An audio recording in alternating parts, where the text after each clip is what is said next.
News. O nosso foco é focar você nas leis. Boa noite. Hoje, 23 de maio de 2012, estamos aqui pela Just TV com mais um Jurídico News. O tema do Jurídico News dessa noite é confiabilidade da urna eletrônica. Com vocês, o nosso radar jurídico. Denúncias de fraudes em urnas eletrônicas aparecem por todo o país. Em Guarulhos, na Grande São Paulo, um candidato a vereador nas últimas eleições reuniu 2,5 kg de documentos sobre a manipulação dessas máquinas. Especialistas dizem que o sistema eleitoral brasileiro não é seguro. Não importa quem vota em quem, se a maneira de contar os votos não é confiável. Guarulhos, na Grande São Paulo, é o segundo maior colégio eleitoral do estado. Aqui as pessoas também desconfiam das urnas eletrônicas. Coloquei o meu candidato, apareceu outro. Candidato a vereador na última eleição, Antônio pediu a anulação do resultado. Várias cidades do Brasil onde os candidatos estão reclamando, eles estão sendo taxados de candidatos derrotados. Derrotado é o eleitor, que pensa que elegeu um candidato, quando na verdade ele está elegendo outro. Derrotado é a democracia. O contador decidiu mergulhar em documentos do próprio Tribunal Eleitoral e cruzar informações em 2004, quando ele também disputou as eleições municipais. Em 1 ano e 6 meses, reuniu 2,5 kg de denúncias. O equipamento é programado por cartões de memória chamados flashcards. Cada um abastece 100 máquinas, uma de cada vez. No caso de Guarulhos, no mesmo horário, foram programadas 3 urnas ao mesmo tempo, o que caracteriza a clonagem. Outro fato que chamou a atenção: 79.927 pessoas não votaram na cidade naquela eleição. 79.927 somaram brancos e nulos.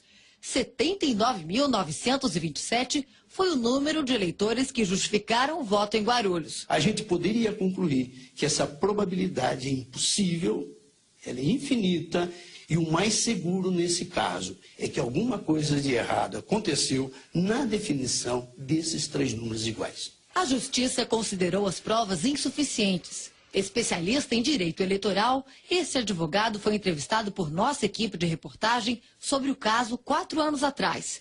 Não acreditava na possibilidade de fraude. Me desculpe da colocação que eu fiz há 4 anos atrás, porque hoje a minha impressão é muito diferente. Nesta última eleição, eu acompanhei muitas situações, muitos casos que me fizeram desconfiar fortemente de fraudes praticadas no procedimento relativo à justiça eleitoral e fraudes praticadas dentro da máquina eletrônica, alterando a votação recebida. O Jornal da Band mostrou a revolta dos moradores de Caxias, interior do Maranhão. Eles programam ela aí do jeito que eles querem. Em todo o país existem suspeitas. Se em todas as cidades praticamente eleitores reclamaram que não estava aparecendo a foto certa, alguma verificação deveria ter sido feita, alguma análise, algum testes, e isso a Justiça Eleitoral não tolera e não aceita. Em Itajaí, Santa Catarina, outro relatório levanta indícios de fraude. Em Nova Esperança, no Paraná, técnicos também registraram as suspeitas. E em Bragança Paulista, no interior de São Paulo, a desconfiança virou documento. 32 cidades do sul de Minas organizam um movimento que pede a transparência do voto eletrônico. O voto deveria ser impresso, é a opinião de boa parte dos especialistas. 2 contagens seriam possíveis, a do computador e a do papel. Hoje, no Brasil, não há como saber o resultado da apuração de cada urna.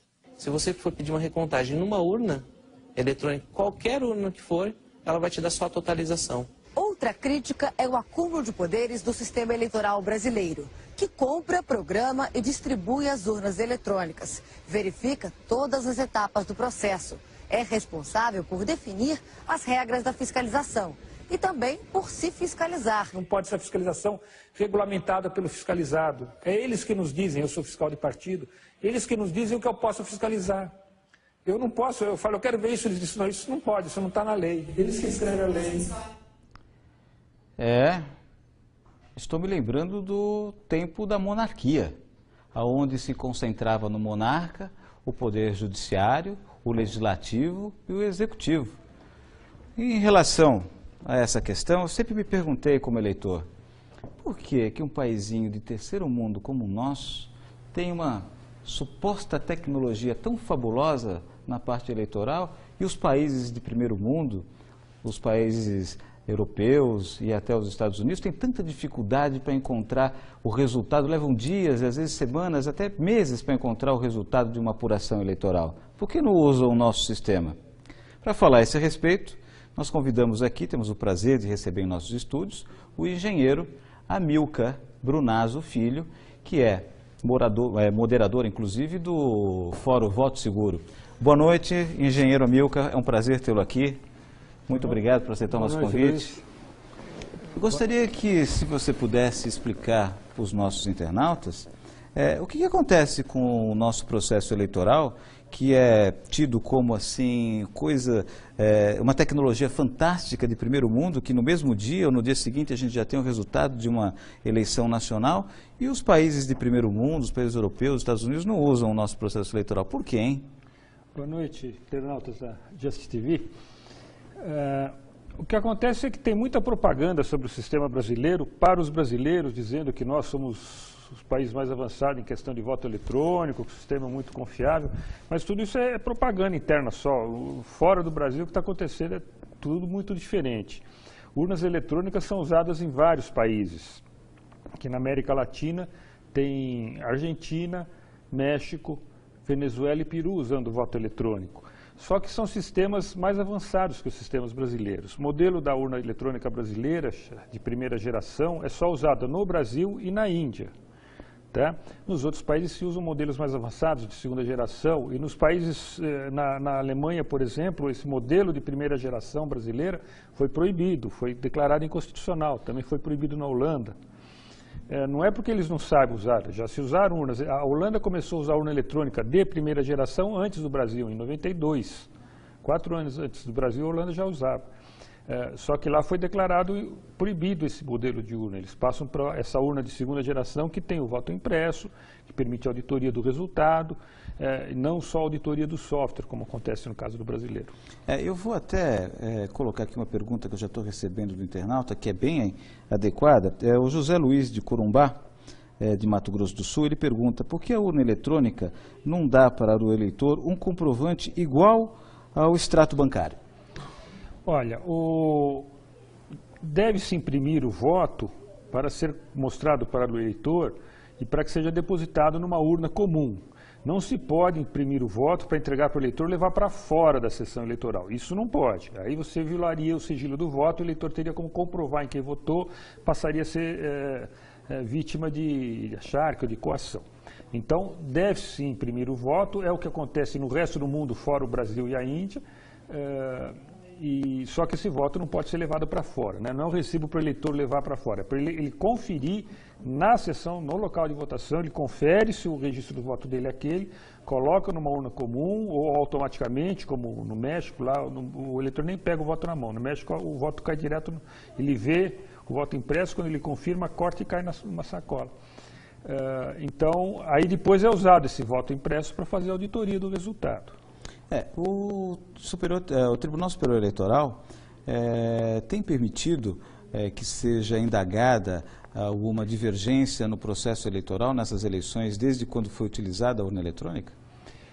O modelo que a Justiça Eleitoral brasileira optou, esse modelo de primeira geração, não permite se conferir o resultado. O eleitor vai votar na máquina, vê o voto na tela, confirma. Depois que ele confirma, é gravado.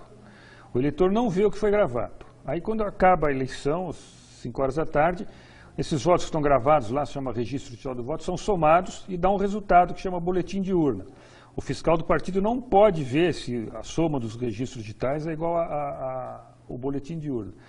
E isso é o resultado das urnas, que ninguém pode conferir, nem o eleitor se foi gravado direito o seu voto, nem o fiscal se foi somado direito os votos. E o TSE simplesmente não admite, quer dizer, ele não permite, não há como fazer recontagem. E ele não aceita nenhuma proposta nesse sentido, ele sempre resiste. Ele diz que há transparência quanto à produção do software, mas ele não permite transparência para o eleitor. O eleitor não pode ver para quem foi gravado o seu voto. Tem um acórdão do Tribunal Superior Eleitoral, salvo engano, sobre um candidato que pediu a recontagem de votos e foi arbitrada uma perícia. Você tem conhecimento disso? Sim, é o caso que para mim é o caso mais emblemático do problema que é o processo eleitoral brasileiro totalmente dependente do software, ou seja, que não permite recontagem. Esse acordo que está aparecendo aí é do caso de Alagoas de 2006, com eleição para governadores, o candidato não estava satisfeito com o resultado das urnas, pediu para fazer uma análise dos arquivos que a urna produz. A urna eletrônica produz vários arquivos digitais que os partidos têm direito a ter acesso. São arquivos de log, de registro digital do voto e do boletim de urna. Analisando esses arquivos, ele detectou mau funcionamento das urnas. As urnas, 1/3 das urnas, não eram todas, era 1/3, tinham informações incoerentes nesses arquivos. E, então ele solicitou uma auditoria. Quer dizer, contestou o resultado, né, pediu para suspender o resultado, para que fosse feita uma auditoria nos equipamentos para ver o que era esse mau funcionamento, que estava constatado nos documentos que eles obtiveram. E foi cobrado, bom, o processo demorou, né, 2, 3 anos para ser julgado, isso aí julgado é 2 anos depois de entrar do processo, julgamento ainda no TRE. Eles cobraram 2 milhões para o candidato para que pagasse os peritos que iam fazer a auditoria, e o candidato disse que não queria pagar esses 2 milhões, não é qualquer candidato que tem 2 milhões depois da eleição para gastar, né? E pediu para que a própria Justiça Eleitoral bancasse, já que seria de interesse dela demonstrar a lisura do processo. A Justiça Eleitoral não aceitou pagar a auditoria e condenou o candidato por litigância de má-fé, por ele ter pedido uma perícia e não ter pago por ela. E depois isso foi para o Tribunal Superior Eleitoral, a sentença foi mantida, o candidato foi condenado por litigância de má-fé, apesar de ter apresentado as provas de mau funcionamento da urna, provas materiais mesmo. Nós temos um vídeo também, a produção levantou, é o radar jurídico número, aliás, em relação ao questionamento sobre a confiabilidade da urna eletrônica, e o Tribunal Superior Eleitoral parece que condenou quem foi questionar sobre a confiabilidade das urnas eletrônicas. Veja bem, o próprio advogado, hein? Por gentileza, produção. Ricardo Lewandowski. Presidente, eu vou pedir vênia divergência e manter a sanção de litigância de má-fé.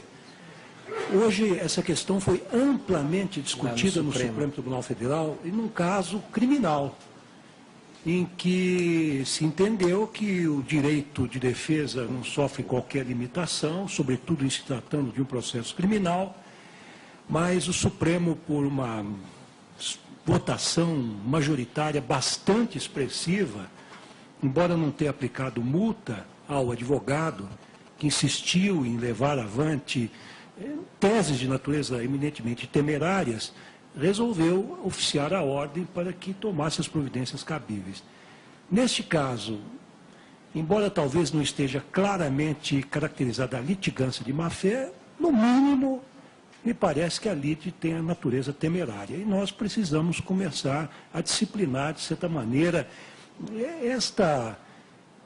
esta possibilidade infinita de recursos que nós temos. Já temos recursos suficientes para dar conta, além daqueles que beiram a temeridade e a litigância de má-fé. Portanto, até para um efeito pedagógico, eu acompanho o eminente relator. Eu explico isso. Para efeito pedagógico, eu gostaria de explicar para os internautas que há limitação de recursos. Os recursos não são ilimitados. E ele tem uma única finalidade. Primeiro, a Constituição admite o duplo grau de jurisdição porque admite a possibilidade do erro humano, né? E nada como a revisão. E óbvio que os recursos que existem durante o processo, né, servem para impedir que determinadas autoridades cometam abusos, arbitrariedades. Sem esses recursos, o que sobra para o coitado do jurisdicionado? Arbitrariedade que não tem remédio jurídico contra ela. Desculpa a interrupção, mas é que eu não me contive com o absurdo do que eu ouvi do ministro do Supremo Tribunal Federal. O que ele estava dizendo aí, Luiz, é que quem ousar questionar as urnas eletrônicas, esse é o caso de Alagoas 2006, quem questionar as urnas eletrônicas será condenado por litigância de má-fé. Isso é uma ameaça, né? É uma ameaça. É uma ameaça. E tem um detalhe ainda mais curioso, que logo em seguida, esse foi o penúltimo voto, o voto voto, o último voto foi do presidente Aires Brito, né, que deu a sentença final, condenando litigância de má-fé.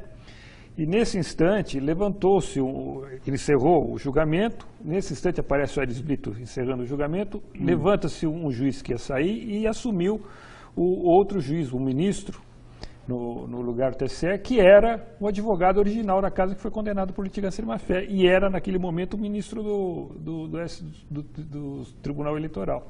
Aí o Aires Brito se deu conta que ele tinha acabado de condenar por litigância de má-fé o ministro do TSE, né, que antes era advogado daquela parte condenada, e falou, não, mas olha, não é bem assim. Ele deu uma desculpa esfarrapada, que isso aqui, nunca, os advogados são pessoas excelentes, não sei o quê. Aproveitando, engenheiro Amilcar, tem um internauta, James P. Silva, que ele manda a seguinte mensagem: se isto está ocorrendo, qual a razão do Ministério Público Federal não buscar esclarecimentos de tais fatos? Você saberia a razão disso? Ou será que tem algum processo no Ministério Público? Olha, eu gostaria de saber isso daí.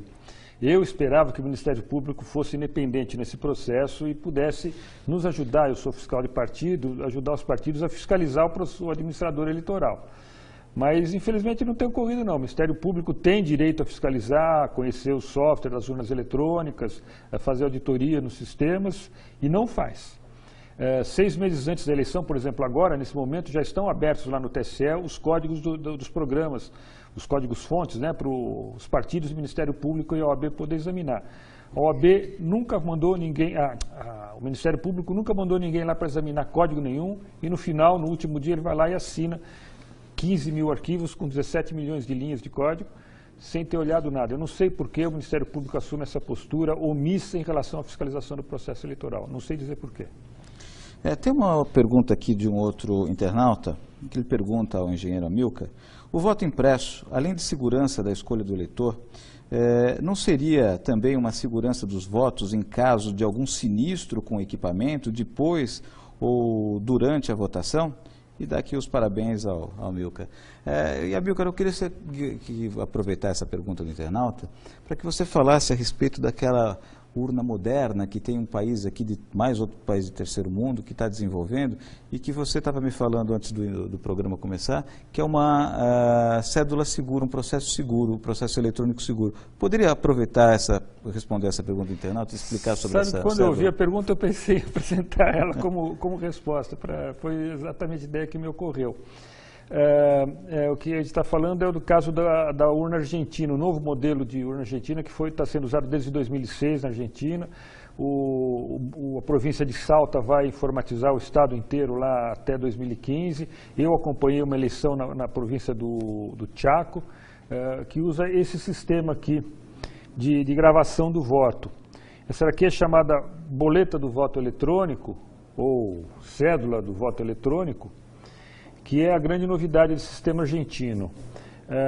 O eleitor recebe essa cédula para votar, ela é uma cédula em papel normal, né? E ela é dobrável, é papel normal, do lado de cá se imprime o voto. Ela é em branco, né? O eleitor recebe ela em branco, não tem essa parte impressa aqui. E aqui nesse canto, tá vendo essa bolinha que tem aqui? É um chip eletrônico que está embutido aí, um chip de radiofrequência. Então, quando o eleitor recebe ela em branco, o chip virgem, sem nada, põe na máquina para votar, o voto é, então, gravado no chip e impresso no papel. Ele vota na tela, como ele vota na tela, é uma tela grande, de 20 polegadas, colorida, ele põe o dedo na cara, na fotografia do candidato. A diferença é que ele recebe de volta o voto dele. Ele põe isso virgem na máquina, vota quando ele é impresso e gravado. Aí o eleitor pega isso na mão, confere o que votou, vê se o que ele votou é isso mesmo. Se não for, ele não estiver satisfeito, ele rasga e pede outra vazia.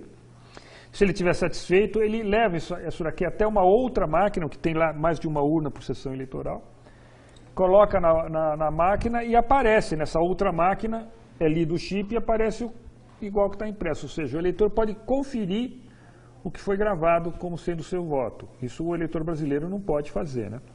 O argentino pode. E com isso, se acontecer na hora da apuração que haja alguma divergência, quer dizer, a gravação deu defeito, o que vale é o voto impresso, não é o que está gravado. porque o voto impresso é eleitor vivo. Tá? Então, existem soluções tecnológicas para essa questão. E está sendo adotada no resto do mundo, como eu disse no começo, só Brasil e Índia não usam esse sistema. Esse sistema é utilizado por qual país? Foi desenvolvido em qual país? Esse aqui é na Argentina, a gente chama a máquina de terceira geração, a máquina brasileira e da Índia é de primeira geração, e outras máquinas como do México, da Bélgica, da Venezuela, são de segunda geração, porque imprimem o voto, mas não tem o chip na própria cédula, né? Ele grava o voto na urna e imprime o voto para o eleitor pôr numa urna convencional. Parece que teve um outro país que andou usando as nossas urnas eletrônicas e devolveu, que achou que o sistema não era confiável. Qual foi esse país, hein? É o Paraguai. O Paraguai recebeu de graça 17 mil urnas brasileiras entre 2001 e 2005. E a última vez que usou foi em 2006, em 2008 foi proibida por falta de confiança dos partidos. Aí, inclusive, eu tenho uma informação nova, recente sobre isso. Eu estive na semana passada no Congresso em Lima, no Peru, Congresso Internacional sobre Voto Eletrônico, tiveram representantes de todos os países, inclusive do Paraguai, para relatar a experiência dele. Ele deixou bem claro o seguinte, que o governo paraguaio recebeu dinheiro do governo americano para usar as urnas brasileiras, e não deu certo, eles acabaram sendo proibidas em 2008 e eles não estão conseguindo reimplantar o sistema eleitoral lá eletrônico por causa disso. E o curioso é o seguinte, na Venezuela houve urnas eletrônicas em 2004 e a oposição reagiu. Em 2006 a oposição não participou do processo eleitoral porque não confiava nas urnas eletrônicas. Mas como o sistema de lá é de segunda geração e imprime o voto, com o tempo, a oposição foi aceitando e hoje a oposição já usa as urnas eletrônicas venezuelanas nas eleições internas dos partidos. Então, por ter o voto impresso, eles puderam retomar, a oposição voltou e aceitou o sistema. No Paraguai não tem o voto impresso. Não há confiabilidade, onde não há transparência, onde não se permite, inclusive, sequer fazer uma auditoria em cima do processo que se diz eficiente e contra qualquer fraude. Eu gostaria de chamar um pequeno comercial e voltamos daqui a pouco para falar com uma outra pessoa que participou do processo eleitoral e foi testemunha, inclusive, de uma série de outros candidatos reclamando de fraudes nas urnas brasileiras. Até já. Estamos apresentando o programa Jurídico News. Curta nossa página no Facebook e assista ao vivo nossa programação. Além de conferir vídeos e fotos dos bastidores de nossa programação. Just TV, TV pela internet grátis. Você já faz parte desta curtição? Quer ficar por dentro de tudo que acontece na Just TV? Siga-nos no Twitter, @JustTV. Aqui você fica sabendo de tudo que rola nos programas, bastidores e entrevistas exclusivas. Siga-nos no Twitter, @JustTV. Voltamos a apresentar o programa Jurídico News. Voltamos no segundo bloco, estamos aqui com o engenheiro Amilcar, falando sobre a confiabilidade das urnas eletrônicas. E nós trouxemos aqui uma testemunha que vivenciou essa questão de fraude nas eleições, que não só dela própria, né, como ouviu de outros candidatos na época sobre problemas das urnas eletrônicas brasileiras. Ana Prudente, pode, por favor, passar para os nossos internautas um pouco da sua experiência? Boa noite a todos. Bom, eu fui candidata em 2006 e acabou assim, depois das eleições, muitos candidatos não estavam felizes, não encontravam seus votos, principalmente do interior de São Paulo. E eu acabei conhecendo muita gente, sabe? E nós nos juntamos e acabamos até, inclusive, chamando o Amilcar. E o Amilcar teve que chegar lá para dar explicação para a gente. Olha, vocês não encontraram seus votos, mas é o seguinte, não tem como fazer, não tem solução, não tem onde procurar, não tem nada. Então, infelizmente, nós ficamos sem respostas também, né? Esse grupo tem uma comunidade na internet? Não, olha, em 2006 eu já tinha desconfianças. Depois de 2006, aí realmente eu cheguei à conclusão de que as fraudes acontecem, né? Se o próprio candidato não encontrar o seu voto na sua sessão, é difícil, né? Mas aconteceu em vários lugares. Então, eu acabei criando uma comunidade no Facebook. O nosso grupo se chama Quero Meu Voto Impresso. É só digitar lá e pedir a entrada, que será bem aceito. Vem com a gente, porque nós precisamos crescer e nós precisamos exigir os nossos direitos junto ao TSE. A gente está esperando vocês lá. Muito obrigada. Muito obrigado, Ana Prudente. Nós estamos aqui recebendo uma série de e-mails e estamos chegando ao final do programa. Uma delas eu gostaria aqui até de citar, é a Ângela Bareia. Ela faz a seguinte pergunta: podemos empreender uma ação popular nos moldes da ficha limpa, exigindo do Superior Tribunal Eleitoral os votos impressos para a conferência das urnas? Só a população poderá cobrar a mudança nas leis? Correto? Eu vou responder essa pergunta, Ana Bareia. Não só esse movimento popular, mas a ação popular propriamente dito. Consulte um advogado numa das ONGs onde você tem próximas aí para se fazer uma ação popular contra esse tipo de atitude do Tribunal Superior Eleitoral, que fere a moralidade pública, e isso é legitimidade para se ingressar com uma ação popular. Basta você ter seu título de eleitor e ter condições de votar. Se está em dia com o Tribunal Eleitoral, você tem legitimidade para propor essa ação popular por falta da moralidade pública. Mas eu gostaria de passar agora aqui ao Amilcar as suas considerações finais a respeito dessas questões da confiabilidade das urnas eletrônicas, e depois voltarei para dar mais algumas dicas para os internautas. Bom, o que eu gostaria de dizer é o seguinte: como logo apareceu no começo do programa, há esse problema do acúmulo de poderes na justiça eleitoral brasileira. Desse acúmulo de poderes, onde há acúmulo de poderes, é inevitável, há autoritarismo, há abuso de poder. Essa pergunta, por exemplo, sobre se é necessário um movimento para conseguir aprovar uma lei do voto impresso, acho que seria só assim, porque as leis que nós conseguimos aprovar ou tentamos aprovar no Congresso via normal, sem a pressão popular, ou a Justiça Eleitoral derruba. Ela vai lá, atualmente existe uma DIN derrubando a lei. A lei foi aprovada, os juízes do TSE suspenderam a lei no Supremo. Então, a luta popular tem que ser nesse sentido mesmo, talvez se juntando no grupo da Ana e participando disso tudo. Boa noite a todos. Amilcar, eu gostaria de agradecer pela sua gentil presença aqui nos nossos estúdios, também agradecer a Ana Prudente, né? Gostaria de me desculpar com os internautas cujas perguntas não puderam ser colocadas aqui no ar e pedir para que se dirijam a esse grupo da Ana Prudente e do Amilcar na comunidade da internet. E gostaria de deixar vocês com alguns vídeos para vocês consultarem no YouTube, por exemplo. Se vocês fizerem uma pesquisa sobre urna eletrônica, estudo da Princeton University, vocês vão encontrar um estudo que foi feito com uma urna eletrônica que é com o mesmo princípio da brasileira, não é isso? É fabricado pelo mesmo fabricante e tem a mesma estrutura lógica, ou seja, o ataque que fizeram lá em Princeton serve também nas urnas brasileiras, dá o mesmo efeito, que é o mesmo fabricante, a mesma defesa do sistema. Os internautas vão ficar assustados com as conclusões desse estudo, e está legendado, não é difícil de acompanhar, é fácil de encontrar ele no YouTube.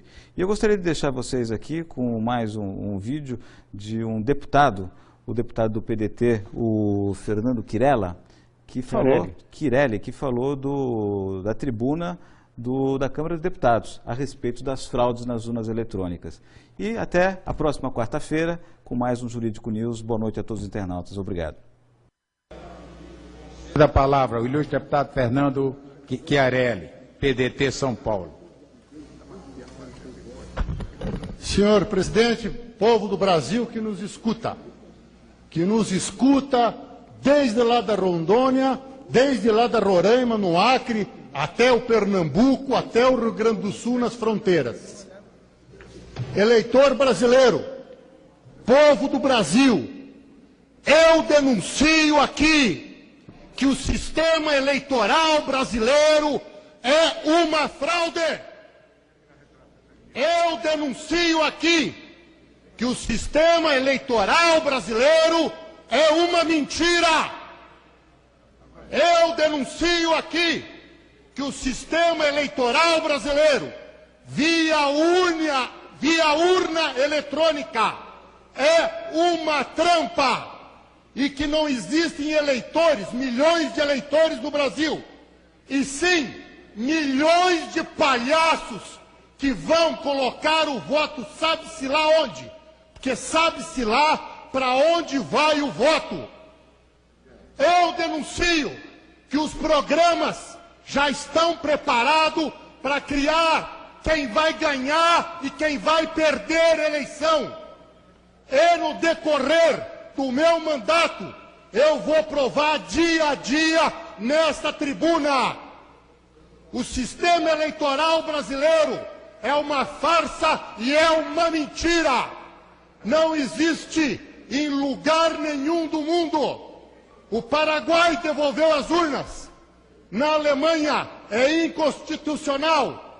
Em Portugal fazem piadas. E nos Estados Unidos, inadmissível. Esclareço ao povo brasileiro que eu não sou o primeiro que denuncia que a urna eletrônica é uma farsa para eleger quem eles querem eleger. O João Herman falou, morreu. O Enéas falou, morreu. O Clodovil falou, morreu. Povo do Brasil, eu ainda estou vivo. Mas os senhores estão convidados, que já estou recebendo ameaça de tudo quanto é lado, se trouxer as provas das fraudes. Vou trazer. E o promotor público em Ribeirão Preto, doutor Cirilo, é testemunha de que o sistema eleitoral brasileiro é uma fraude. Hoje, as lideranças, padre, hoje, a liderança, meus amigos do Nordeste aqui presentes, não nascem mais nas lutas, nas brigas, nas ruas, nas disputas, e sim são a... Esse aqui é o grande. Tudo está combinado. Quem vai ganhar e quem vai perder. Para terminar, não. Muito obrigado a Vossa Excelência. Não, para terminar, por favor.